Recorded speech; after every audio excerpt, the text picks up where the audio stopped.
Now with stories trending around the world is Anieze Osakwe. Good morning, Annie. Good morning, Dr. Abati. Busy morning. Very busy morning here. Yeah, but good to be with all of you. Good morning, Bimbai. Good morning, Annie of Davos. Yes. We've seen the promos. It's happening. Yes. So very exciting. Thank you. Thank you so much. Members of the public are calling for justice for students of Ambrose Alli University in Ekpoma.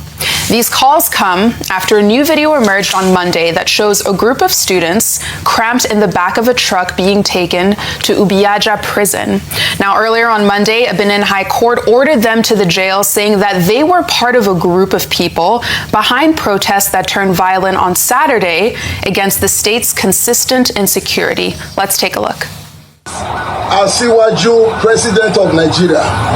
These are the crying faces that are sent to Ubiaja Correctional Centre for what they know nothing about. Sir, we did not participate in that protest. The people that participated in that protest, they are in their houses.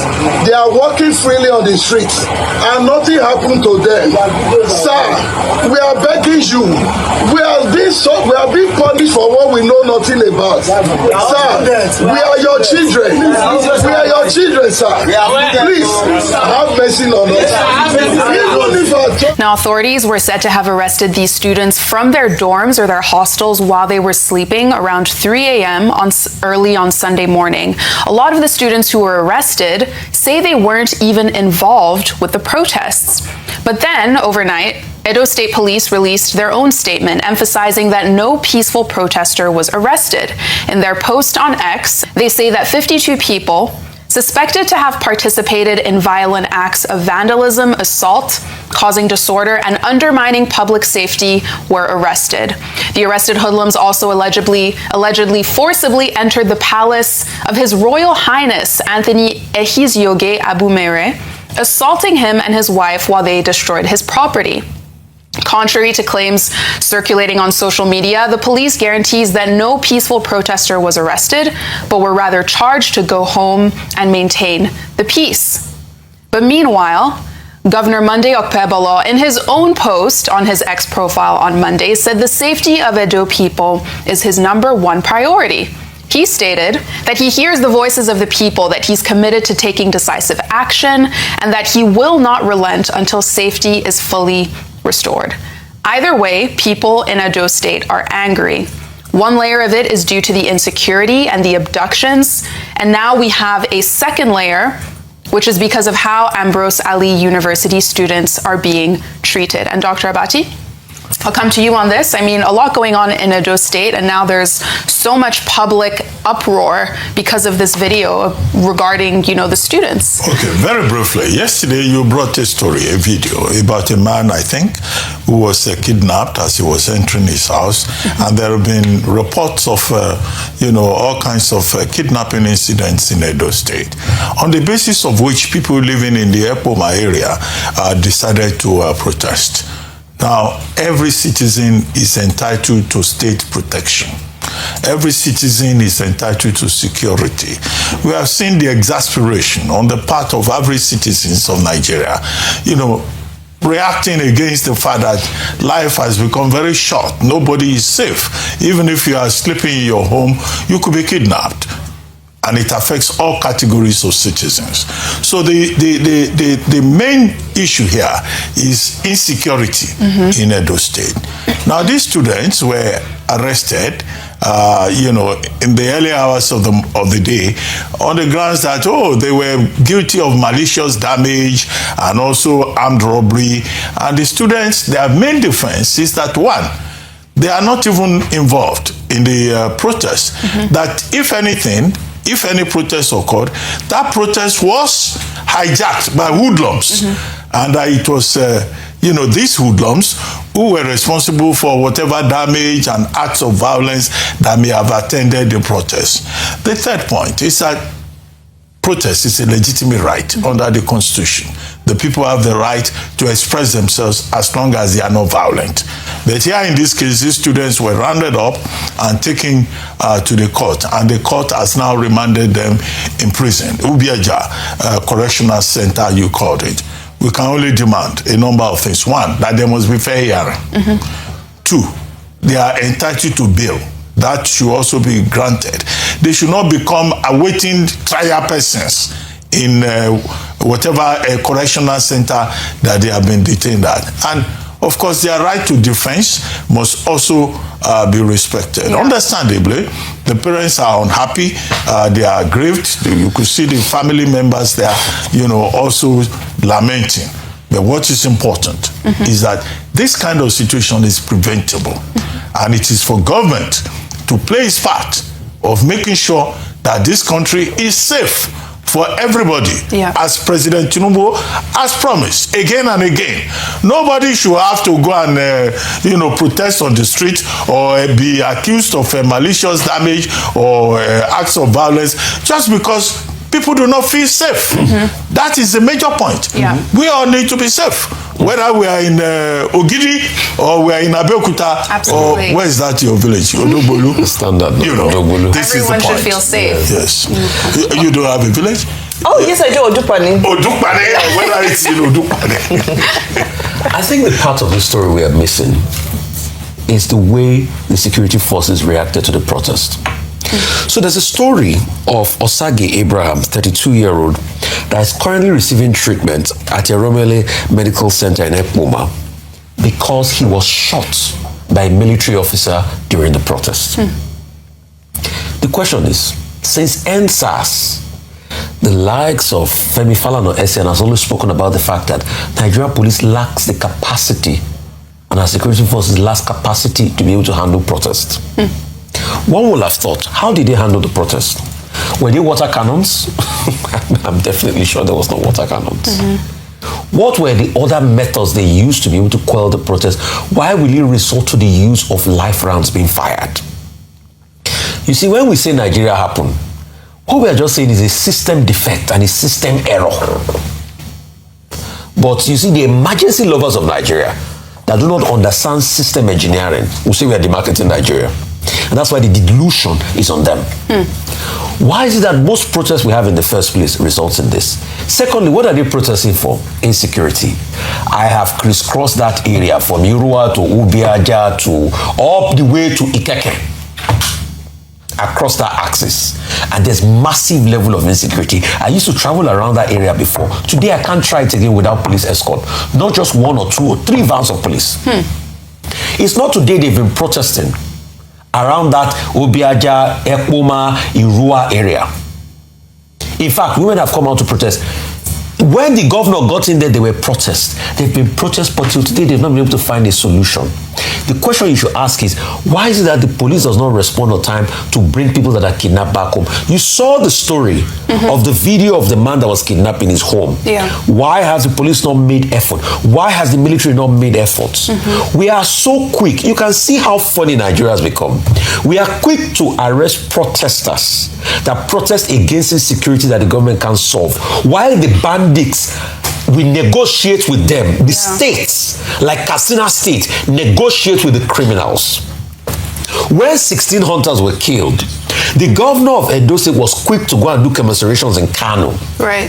But people are being arrested, people are being kidnapped, and nothing comes out of it here.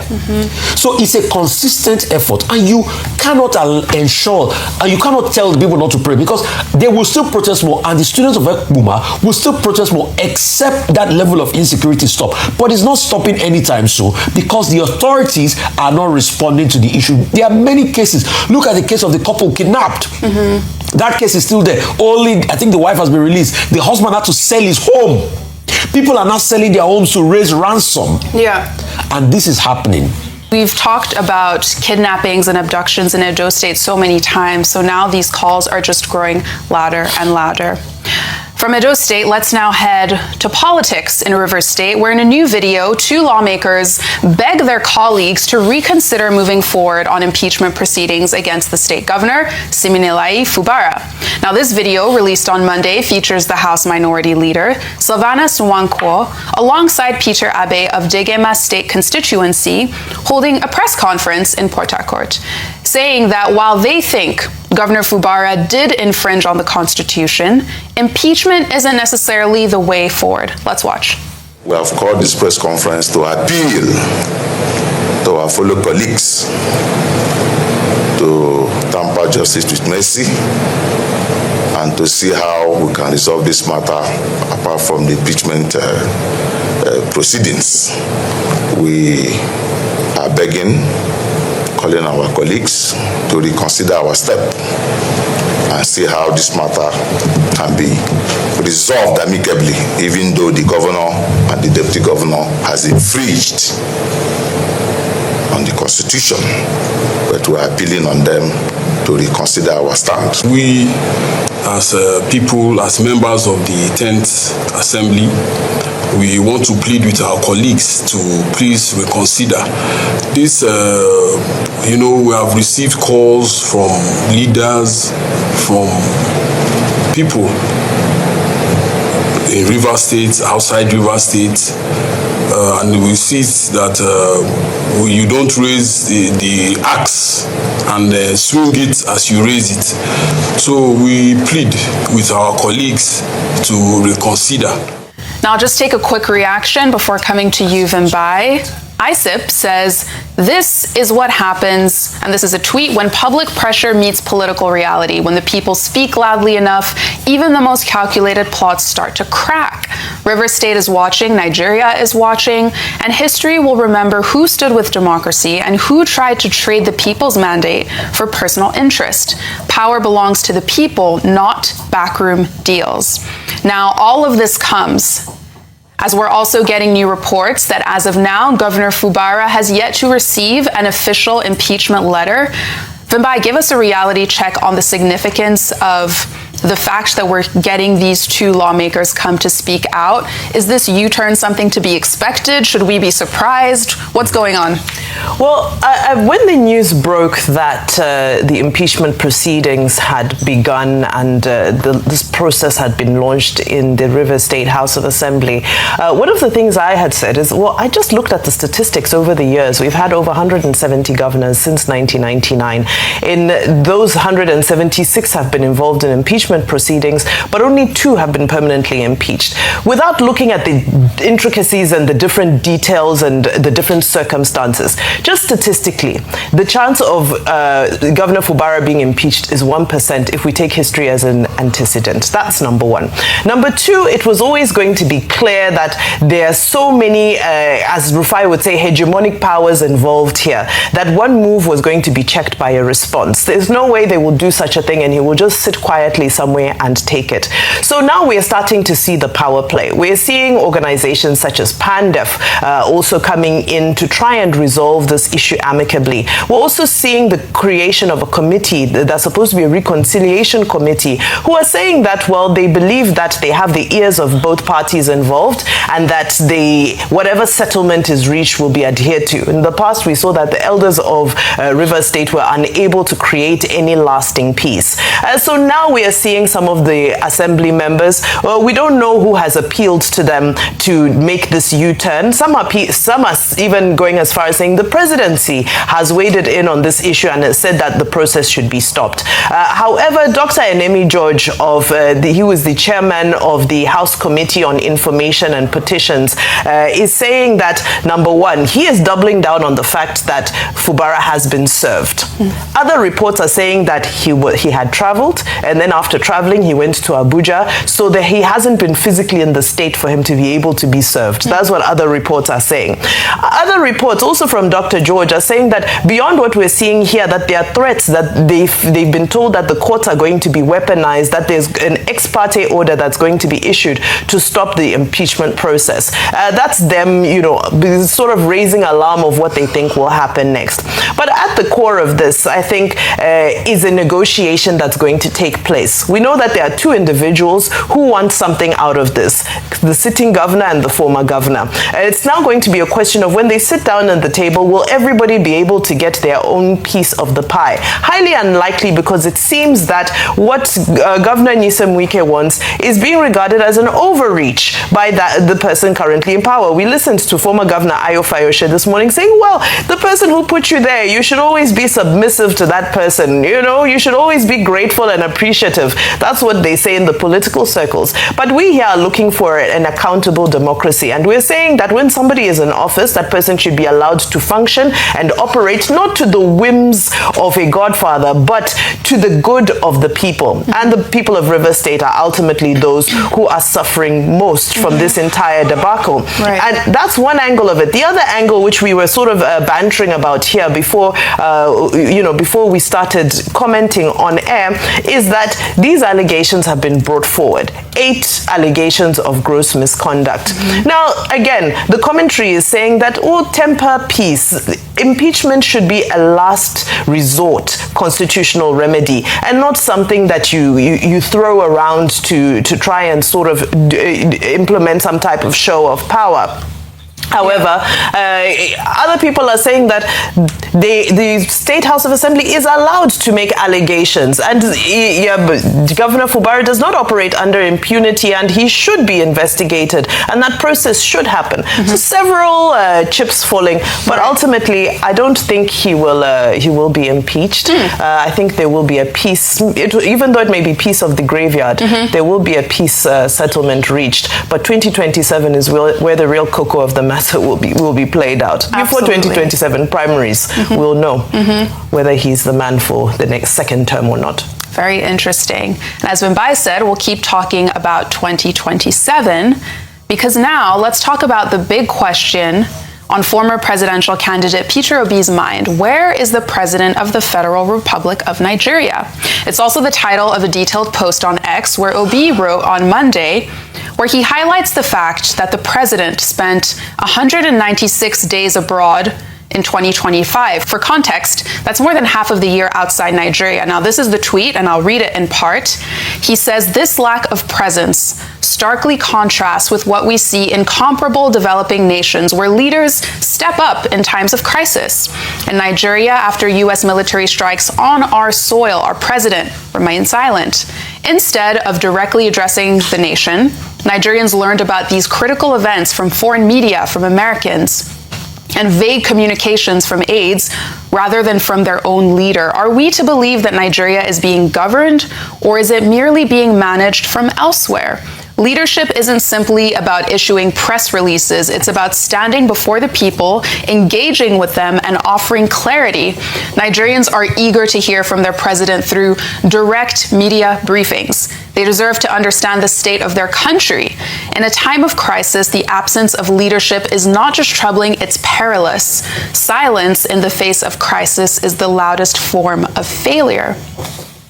Now, Obi also highlights the fact that he would want the president to engage more with the media. But what's interesting is the fact that historically, there really haven't been that many Nigerian presidents that have been open when it comes to directly engaging with the public or being willing to conduct one-on-one interviews with the press. And Dr. Abati, I'll come to you. Jonathan did better. Jonathan Exactly, which is why, Dr. Abati, I'll come to you on this. Peter Obi's statements. Mr. Peter Obi is asking, where is the president of the Federal Republic of Nigeria? Well, the president of the Federal Republic of Nigeria is currently in Abu Dhabi on the invitation of the president of the United Arab Emirates, UAE, attending what is known as the Abu Dhabi Sustainability Week. And the theme of that conference, January 11 to 15, is the Nexus of Nest. All systems go. Before then, the president of Nigeria traveled on December 28 to Europe, we were told. But we later discovered that he was in France. And it was from France that he has now arrived at an important, foreign policy event. And there's nothing wrong in that regard. But the major grounds of Mr. Peter Obi is that in 2025, the president spent 196 days out of 365 days abroad. And that, more or less he became an absentee president. And that this year, his warning is that absenteeism should not be the approach to governance. That presence is very important. He said, we demand presence. He says being absent is not governance, it is neglect. Okay, Mr. Peter Obi, where is he coming from? He's a leader of the opposition. He's an opposition political figure. So he will naturally raise questions, interrogate government. So he's doing what he's supposed to do, to draw attention to things. But, you know, the truth of the matter, as he also pointed out, is that there are issues on the ground in Nigeria. And we need the president, he sees, to be more on the ground, to address those issues, the crisis, which is the word that he used, instead of traveling all over the world and being absent. As I've said, this is an opposition political leader drawing attention to what he considers a major omission. But you can be sure that, Mr. Nonuga or other spokespersons of the government, Sunday Dare and the rest of them, we have a ready answer for him to say that, well, whether he's in Europe or he's in Abu Dhabi, the president is still serving the interest of Nigeria. But I think there are other Nigerians too, apart from Mr. Obi, who say that, we love our president so much, we would like him to be more visible at home rather than traveling abroad. But I think the caveat to that is that this government has been active enough in telling us at any particular time where the president is. Now, whether it travels too often or it travels with too large a delegation, those are other questions. And as for the delegation, the president has also addressed that previously. But I always say that the president of Nigeria is the chief foreign policy officer of the country. And, a government that is looking for investment, that is trying to engage with the world, that is trying to have the Nigerian voice out there, you cannot run away from this kind of situation. Right. But Mr. Obi says there was no New Year message because the president was not around. But it's a popular, kind of a concern. Okay, very about quickly. The president. Very quickly, literally a couple of sentences. The president attended this Abu Dhabi Sustainability Summit last year, 2025. Two outcomes. The first was that we were promised that the president of UAE was to visit Nigeria within the year. Of course, that hasn't happened. We're wondering, hopefully this year in this visit, we can get an update. The second thing was that Nigeria and UAE signed the KEPA deal, Comprehensive Economic Partnership Agreement, which was supposed to create an investment and trade framework between the two countries. That was the sort of big takeaway from the summit last year. 1 year later, that agreement still hasn't been signed. So I'm hoping that as we are going back a year later, that maybe this year, the second visit, second time round, maybe we can get this agreement signed. Very key point. And Dr. Abati, he has never always told us where he went. This last one, no. Present-minded in issuing press releases. No, Dr. Abati. Which Mr. Obi says is just the press release and propaganda. Dr. Abati, he has never always told us where he went. This last one he went, he said Europe. Europe is not the name of a place. It was when, after they wanted to show that he was working and they released the photos that they used AI to spruce up, that they showed us that he was in France eating lunch. We didn't know he was in France. And he met with President of Rwanda. That was when they wanted to show us off that he was working, that he was at least doing something, having meetings. Then they now showed us he was in France. They didn't tell us he was in Europe. In fact, they were very ambivalent about mentioning the word that is going to France. And with due respect, please, public disclosure, I don't know. What's the thing about France? France. You know why I'm saying this? Because we had this ordeal too with President Buhari of blessed memory. UK. That is even these handlers, they're not to come and justify and say he's been using a doctor for over 30-something years and all of that. What's this thing? That was how President Buhari spent many days abroad. You see, a nation that truly wants to grow, we should be able to introspect. The leaders must be on ground to get the work. Right. Nigeria is fast looking like Cameroon. That the president of Cameroon, in fact, he's a resident abroad. Yes. He's just coming to do election, winning votes, and going back to Geneva or Switzerland. If Obi says the president spent over 190 days, he took 46 trips, is that not a cause for concern? Because with all the trips we are seeing, we are not seeing any foreign investment. Vimbai, God bless you for bringing out some of the promises based on the trip. We didn't see anything out of the trip. Maybe it's gone back to 2024 too. If I'm going to check this, I'm sure he spent over 100 days abroad the year before. For good measure, with our own common, with our own private jet, with our jets now that they have allocated about $10 billion to in the space of since he got to power up to this time. I mean, 10 billion naira to be able to fix. Then over $150 million that they used to buy jet that the National Assembly keeps claiming it didn't pass through us.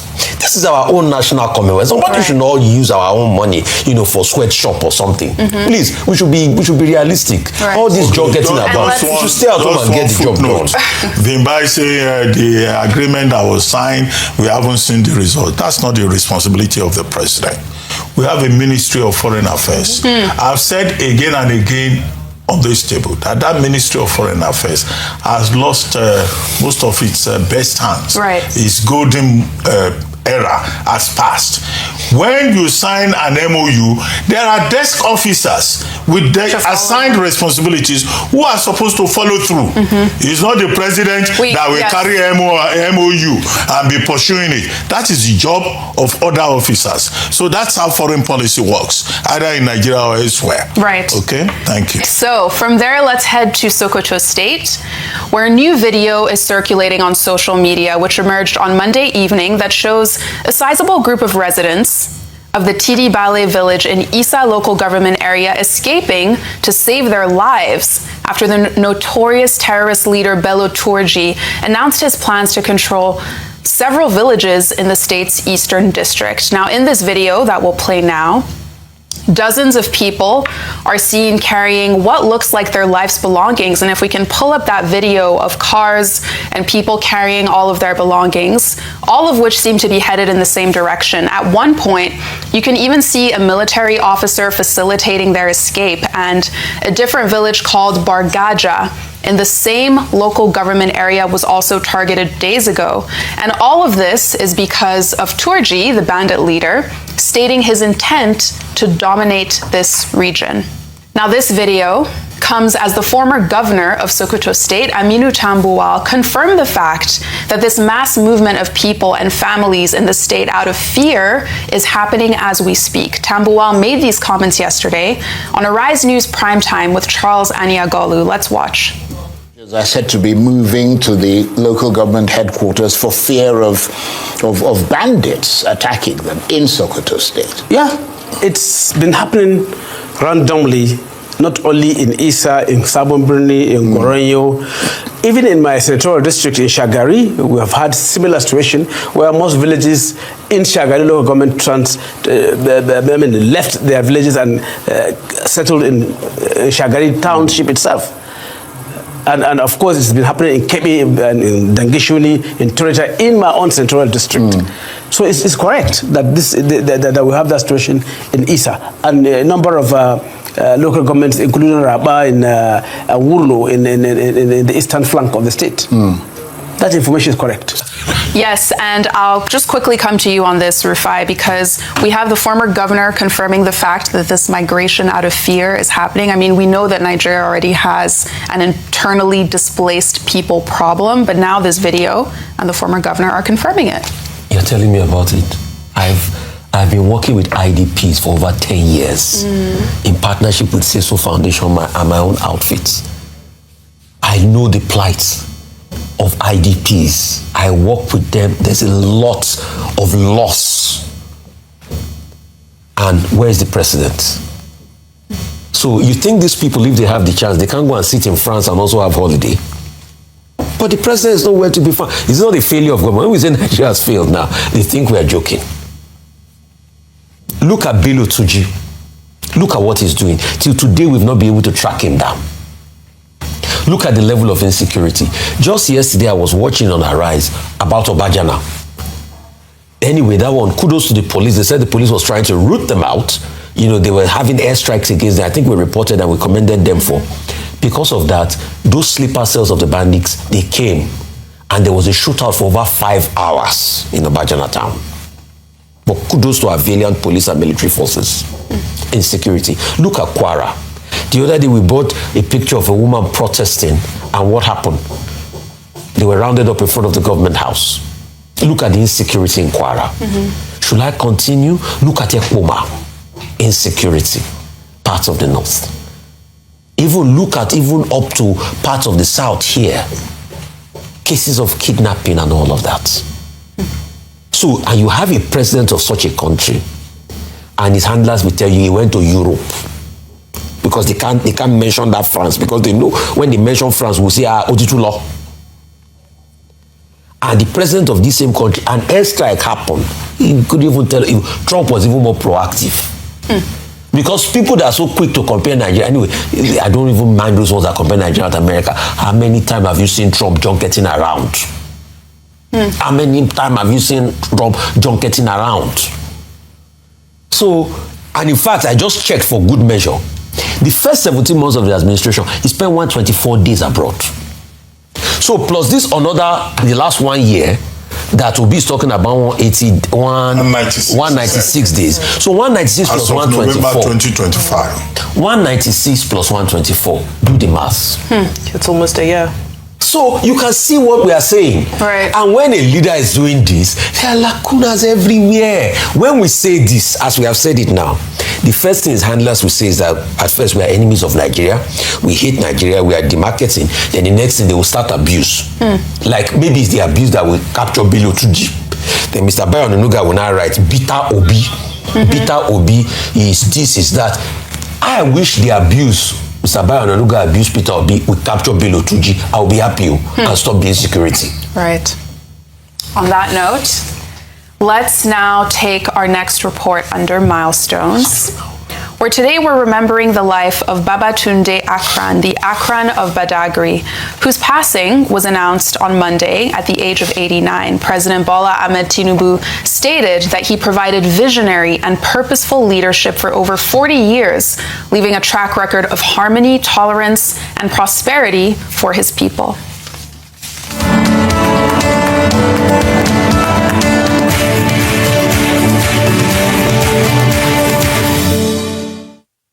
Now, the Akran of Badagry was on the throne for almost 49 years, making him one of the longest-serving traditional rulers in Lagos State. But he also had an illustrious career before ascending to the throne, with his career starting as a teacher, where he taught at various schools in Badagry before going into journalism. In 1961, he began his career at the West African Pilot as the diplomatic correspondent, then as chief reporter for the Post group of newspapers. He then joined the Daily Sketch and New Nigeria newspapers, where he eventually became acting news editor. By 1976, his appointment as Akran of Badagry was approved by the Executive Council of Lagos, with a coronation ceremony taking place in April of 1977 in accordance with tradition.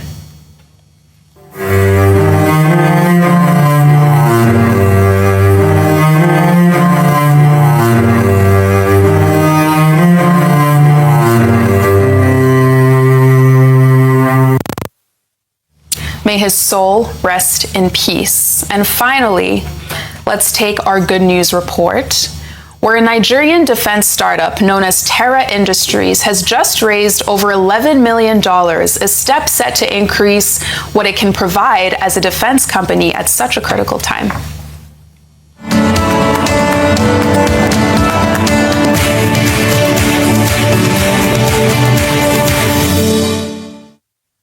Now founded just 2 years ago by 22-year-old Nathan Nwachukwu and 24-year-old Maxwell Maduka, the Abuja-based company creates drones, watchtowers, and autonomous ground vehicles. Now the equipment they manufacture helps keep infrastructure assets worth $11 billion safe across Africa, as they work with hydropower plants as well as gold and lithium mining operations too.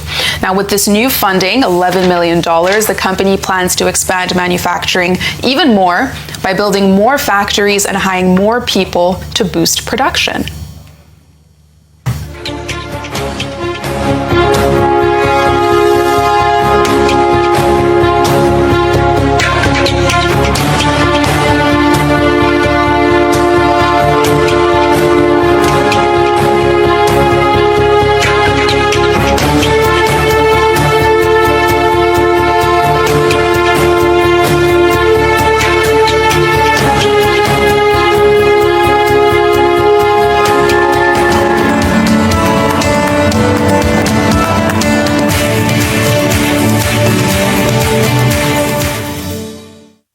Congratulations to Terra Industries. All of their designing, building, manufacturing happens right here in Nigeria and across Africa.